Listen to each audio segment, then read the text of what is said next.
Mas aqui no Ocidente a gente vive uma sociedade machista, patriarcal? Depende do país. Existem alguns países realmente que são bem machistas aqui na América Latina do que, sei lá, outros países, como por exemplo na Europa, né? O pessoal sabe que eu sou muito puxa-saco da Europa Ocidental, porque realmente, assim, eles avançaram muito em igualdade de gênero e é um oásis para as minorias no geral. A gente precisa reconhecer isso.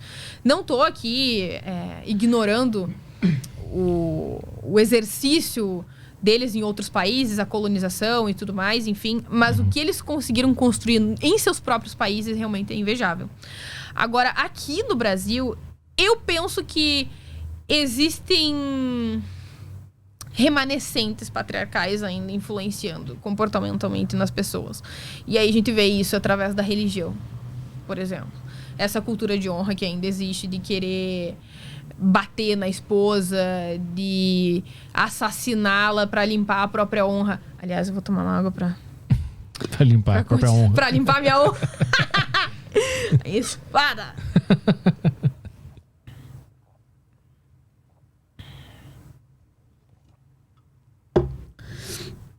É comum ainda que a gente perceba que... Aliás, esse é um dado, na verdade. É um dado, tá? Que homens, no geral, eles lidam pior com a rejeição em sentido emocional quanto à raiva, tá? Quando existe um rompimento de um relacionamento ou de traição, as mulheres, elas costumam reagir mais com tristeza e com aflição, com angústia. Elas reportam mais tristeza, angústia. Os homens reportam mais raiva. E quanto mais rejeitados eles se sentem, mais raivosos e enfurecidos eles também se sentem. Isso tem relação com a biologia deles? Provavelmente tem. Mas a questão é que também existe um ensejo cultural para que isso seja praticado. Então, a depender da cultura, do nicho, do ambiente que esse homem foi criado, realmente aí existe um remanescente cultural patriarcal. De que ele pode sim limpar a própria honra, de que ele pode sim executar a esposa ou puni-la de alguma forma, tanto quanto o amante dela. Mas não é muito difícil analisar esse tipo de coisa no Brasil, porque o Brasil ele é uma exceção em tudo, né? A gente tem 50 mil homicídios por ano. Então me parece ser muito mais uma questão de um povo violento do que necessariamente um sistema X ou Y. Eu concordo. Eu não tendo a ter um posicionamento de que existe um patriarcado aqui no Brasil. Tanto que algumas pessoas falam, mas é que os homens, eles ainda concentram a maior parte da renda e tal. Ok, mas isso acontece exatamente por quê? Porque se a gente for analisar o estudo, pelo critério do estudo, as mulheres hoje em dia, elas estudam mais do que os homens. E, na verdade, além disso, elas também têm um desempenho escolar superior aos dos meninos, desde muito cedo. E isso muda depois, quando ambos saem da escola, em que os homens recebem mais oportunidades e têm maior incentivo para conseguirem vagas de emprego.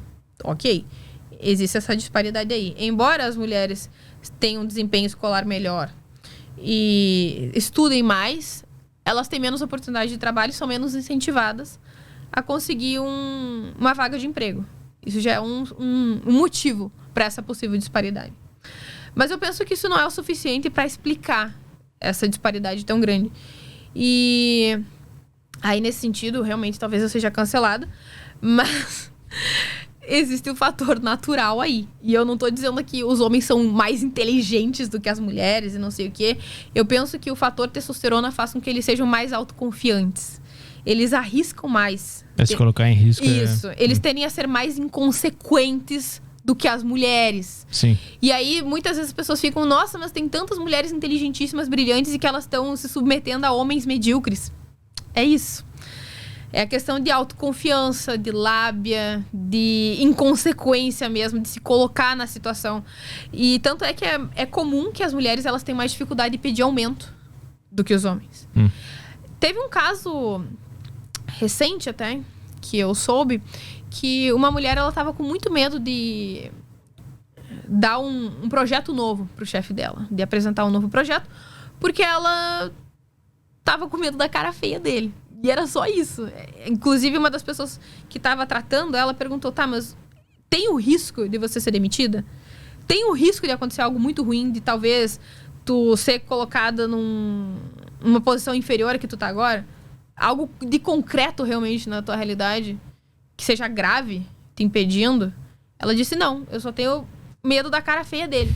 Porra, aí é foda, né? Sim. Entende? Aí, nesse caso, eu vou botar a culpa no patriarcado? Eu não vou colocar. Só que eu não tô querendo também culpar essa mulher como se ela fosse uma pobre, coitada, fraca. Eu penso que ela tem que ser estimulada. Eu penso que ela precisa de motivação em chegar alguém, como aconteceu com esse profissional, e disse, não tem absolutamente nada te impedindo. Só vai lá e enfrenta o monstrengo do teu chefe, a cara feia dele.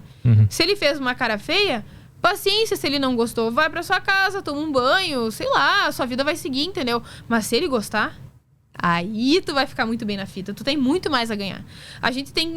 Aliás, uma outra coisa que eu aprendi recentemente, da TCC também. Tu precisa ter em mente aquilo que tu vai ganhar, não aquilo que tu vai perder. Porque isso é mais estimulante pras pessoas. Então, se ela fosse pensar, o que eu vou perder? Pouquíssima coisa. O que eu tenho a ganhar? Estima com o meu chefe. Uma promoção. Um aumento de salário. Tem um livro feminista que eu gosto muito, ele mudou minha vida. Eu recomendo demais, assim, não somente pra mulheres, como eu falei, se é bom, se é pra todo mundo, que é o Complexo de Cinderela. É um livro da Colette Dowling. Ela fala que as mulheres, elas têm medo do sucesso. Elas têm medo da responsabilidade. Elas têm medo de enfrentar as coisas. E não é porque elas não têm desempenho. Porque é muito comum que ela seja brilhante, que ela tenha validação acadêmica, profissional. Mas chega na hora que ela vai receber aquela responsabilidade nas mãos, ela fica com medo. E aí ela fica aflita, ansiosa, e ela quer que alguém tome aquela responsabilidade nas mãos dela. E aí quem é?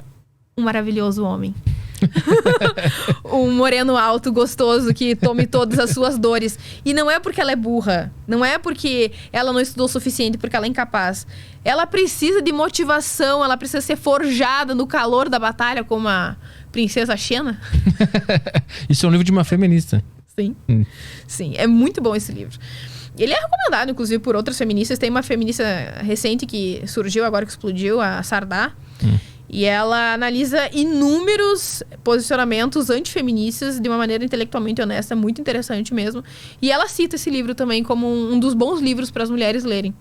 E quando eu falo todas essas coisas acerca do movimento feminista ou das mulheres, eu penso que é muito importante que as pessoas saibam que eu não falo isso porque eu não gosto de mulheres, muito pelo contrário. Eu penso que a gente precisa de crítica para crescer. Porque eu vejo que são mulheres excelentes, com altíssimo desempenho, brilhantes, trabalhadoras, mas elas não conseguem chegar lá. E aí algumas atribuem isso a um suposto teto de vidro, que seria um patriarcado querendo te impedir de chegar lá. Não é isso. Eu penso que isso acontece devido ao fato dessa autoconfiança não ser o suficiente pra ela acreditar que ela vai conseguir chegar lá, sabe? Eu acho que aí esse patriarcado, esse machismo vira um lugar confortável pra dizer, existe isso aqui, então não tenho como passar dali e vou ficar aqui mesmo onde eu tô. Sim, existe essa possibilidade também. Como eu falei, essa questão do locus de controle também tá dentro desse aspecto, sabe? De pensar que tudo se trata dos outros. Do tipo, é o patriarcado, são os homens, é o meu chefe, ninguém gosta de mim, não sei o quê. Tá, e digamos que as pessoas não gostam de você. Daí, paciência, sabe? Porque essa é uma coisa que é difícil de se lidar também na natureza feminina. Tem um conceito da psicologia que se chama Big Five, que aí analisa 5 dimensões da personalidade humana. Tem a agradabilidade, disposição a riscos, abertura a experiências, neuroticismo. E as mulheres pontuam muito em agradabilidade. Então, elas se importam muito em serem amadas. Elas querem ser vistas e sentidas como afetuosas. E elas evitam o conflito. Tu pode perceber que geralmente as mulheres elas são mais cooperativas. Tanto é que geralmente as pessoas de esquerda tendem a ser bem mais femininas. E eu não tô pontuando como se fosse algo ruim. Muito pelo contrário. Eu penso que tanto a feminilidade quanto a masculinidade possuem seus vícios e virtudes respectivas. A masculinidade tem vícios e tem virtudes. E a feminilidade tem vícios e virtudes. E uma das virtudes femininas é justamente de cooperar, de ser muito mais empática, de querer agir em favor daquelas pessoas que estão precisando.